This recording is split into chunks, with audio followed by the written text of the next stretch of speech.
तप तपो द्वंद्व सहनम। तो द्वंद्वों को सहन करना ही तप है, ये हमारे ऋषियों ने बताया। तो द्वंद्व जब हमारे जीवन में आते हैं तो व्यक्ति शारीरिक तप तो फिर भी कर लेता है, लेकिन मानसिक तप करने में, खास करके आज के समय में मानसिक तप और भावनात्मक तप ज़्यादा कमज़ोर हो गया आज। तो इसलिए बहुत ज़्यादा डिप्रेशन के केस हो गए भारत में भी, जो कि ऋषियों का देश है और था। और असहनशीलता के बहुत सारे केस हो गए, जो कभी क्षमा का, त्याग का, दया का एक आदर्श देश था, अभी तो जैसे रेड बत्ती के ऊपर जब खड़े होते हैं और पीछे से दूसरे ने आके यदि थोड़ा टच कर दिया गाड़ी को, ब्रेक लगाते लगाते टच हो गया, तो बस दोनों ड्राइवर वहीं बाहर निकल के और उसमें बैठने वाले मालिक भी बाहर निकल के, तो वहां पर ही महासंग्राम हो जाता है।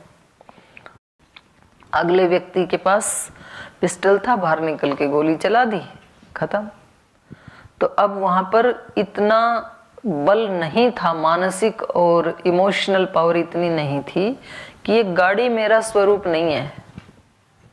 हानि गाड़ी की हुई है ना, आत्मा की तो नहीं हुई, पर गाड़ी को ही अपना स्वरूप मान लिया कि गाड़ी नष्ट नहीं हुई, मैं नष्ट हो गया, मेरा ही नाश हो गया, मेरी ही हानि हो गई, ऐसे लगता है। तो इसकी आजकल ज्यादा क्षति हुई है, तो वो वाला तप करने की ज्यादा जरूरत है। देखो साइंस आज जहां पहुंच गया, बहुत शिखर पे, टेक्नोलॉजी, एक अकेला हाथ में मोबाइल है तो समझ लो सारी दुनिया हाथ में, अनेक अनेक सुविधाएं मिली हैं, इसमें कोई दो राय की बात नहीं है। अत्यंत सुख और अत्यंत लघुता उससे प्राप्त हो गई, लेकिन दुष्परिणाम भी उतने ही हैं। दोनों ही पक्ष हैं उसके, टेक्नोलॉजी के और साइंस के। दूसरी तरफ से मनुष्य को उतना ही कमजोर भी कर दिया है, उसकी मेमोरी को, उसकी इमोशनल पावर को, उसकी मेंटल पावर को, उसकी स्पिरिचुअल पावर को। तो ये यहाँ पर तप की बात असुरों के लिए भी है, इसलिए मनुष्यों को भी। और मैंने कल भी बताया था, खास करके जैसे आज की उसमें कहें परिप्रेक्ष्य में, तो सबसे ज्यादा तप और संयम के ऊपर बल आज भी जैन धर्म वाले बहुत बल देते हैं। उसमें बहुत ज्यादा तप करने के ऊपर बल दिया जाता है। जैसे एक ही बार खाना खाएंगे, और या तो 2 बार जो खाते हैं तो सूर्यास्त से पहले ही खाएंगे, और वो कैसा शुद्ध सात्विक आहार ही होगा। दान जरूर देंगे, क्षमा करने के ऊपर बहुत बल दिया जाता है, त्याग के ऊपर बहुत बल दिया जाता है, अपरिग्रह के ऊपर बहुत बल दिया जाता है।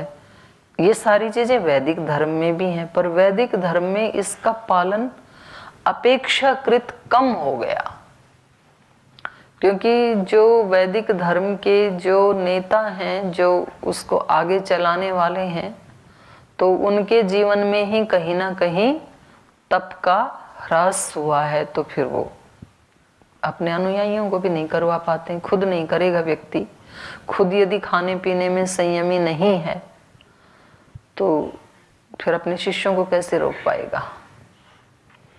तो यहाँ तप की बात श्री राम कह रहे हैं लक्ष्मण जी से, हे पुरुष व्याघ्र, हे नरसिंह नरकेसरी, अयम राक्षसः तपसा न शक्यते। तप के कारण युधि शस्त्रेण निर्जेतुम न शक्यते। युद्ध में शस्त्रों के द्वारा हम इसको जीत नहीं सकते हैं, इसको मतलब हरा नहीं सकते हैं, क्योंकि इसने भी तप किया है। इसलिए राक्षसम निखना वहे, हम ऐसा करते हैं, हम इसको खड्डा खोद के उसमें गाड़ देते हैं। तो चित्त में हमारे कई बार क्या होता है कि हमने किसी नेगेटिव भावना को या किसी नेगेटिव विचार को इतना ज्यादा फील कर लिया होता है कि अब उसको हटाना हमारे लिए मुश्किल हो जाता है, किसी बात पे कभी कभी व्यक्ति बहुत ज्यादा वो कर लेता है, चिंतन नहीं कहेंगे उसको, चिंतन तो अच्छी चीज का होता है, उसको क्या कहेंगे, चिंता, चिंतन का उल्टा चिंता। इतनी चिंता कर ली किसी चीज को लेके, इतना बढ़ा लिया उसको कि ऐसा क्यों हुआ, और अब उसको कोई कहे कि इसको हटा दो, ये आपके लिए ठीक नहीं है। वो किसी व्यक्ति के प्रति हो सकता है, किसी परिस्थिति के प्रति हो सकता है, कि उस परिस्थिति को व्यक्ति भुला नहीं पाता है। बोले भुलाना चाहता हूँ, बचपन में किसी ऐसी परिस्थिति का दर्शन हो गया किसी व्यक्ति को, तो बोले चाहते हुए भी उसको भुला नहीं पा रहा हूँ, हटाना चाहता हूँ, चित्त से हट नहीं पा रहा है। किसी व्यक्ति ने इतना कष्ट दे दिया, किसी परिस्थिति ने कष्ट दे दिया, किसी वस्तु ने इतना कष्ट दे दिया, तो फिर व्यक्ति उसको हटा नहीं पाता है। वो परिस्थिति, वो दुख उस व्यक्ति के लिए निर्जेतुम हो जाता है। तो फिर क्या करें, तो फिर उसको मारा नहीं जा सकता है, तो उसको खड्डे में गाड़ो। फिर उसको जब वो आए तो उसके स्थान पे दूसरी चीज का चिंतन करना शुरू करें। एक तो होता है कि दग्ध बीज कर दिया, हटा दिया, और एक होता है हटाया तो नहीं, तो फिर उसका अगला है उसको खड्डा खोद के निखनन कर दो। बहुत सारे उपाय बताते हैं लोग। वो कहते हैं उस घटना के बारे में ना उसको कागज पे लिखो और फिर उसको जला दो। तो आप बोलोगे कि भाई मैंने तो जला दिया आज उसको, तो फिर मन मान लेता है। अभी कितना सत्य वो करके देखना पड़ेगा, नहीं पता, ऐसे बताते हैं लेकिन लोग। तो ऐसे ही श्री राम कह रहे हैं विराध को निखना वहे, इसको हम भूमि में गाड़ देते हैं, क्योंकि इसको मारा नहीं जा सकता है, ये बड़ा बलवान है। कुंजरस्येव रौद्रस्य राक्षसस्य अस्य लक्ष्मणः, हे लक्ष्मण अस्मिन् वने, इस वन में, इस रौद्रस्य कुंजरस्य इव, कैसा है ये, हाथी जैसा बलवान है, कुंजर जैसा।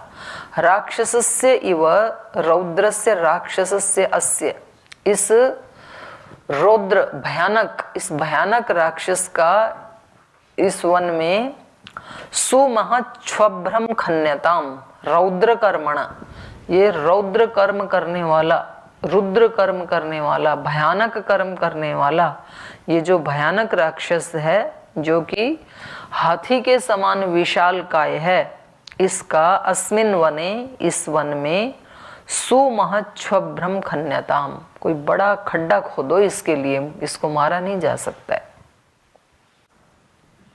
तो जैसे उसमें बताया है ना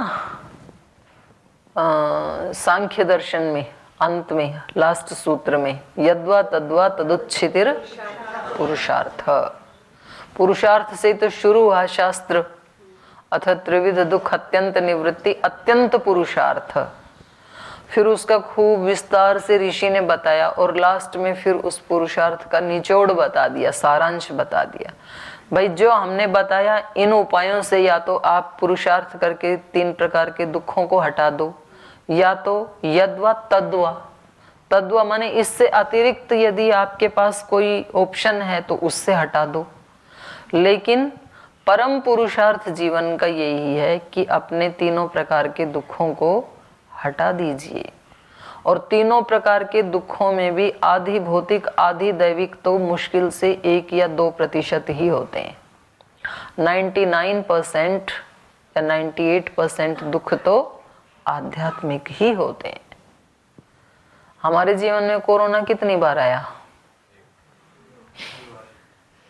एक ही बार आया है, 2-3 बार कहां से आ गया हैं? अरे अलग अलग लहरों में आया तो एक ही बार ना, हाँ बस, और अब आगे आएगा भी नहीं आपके जीते जी। तो एक ही बार आया ये दुख, तो बताओ पूरे जीवन में मुश्किल से 1 साल का लगा लो, 2 साल का लगा लो। महा सूखा, महा जल का जल जला, कितनी बार आया? नहीं आया, आया ही नहीं। तो आधि भौतिक आधि दैविक दुख तो बहुत कम आते हैं, ज्यादा तो आध्यात्मिक होते हैं। बोल जी ये आधि भौतिक तो केवल यही थोड़ी है, दूसरे भूतों से प्राणियों से जो मिलते हैं तो वो तो रोज ही रहते हैं।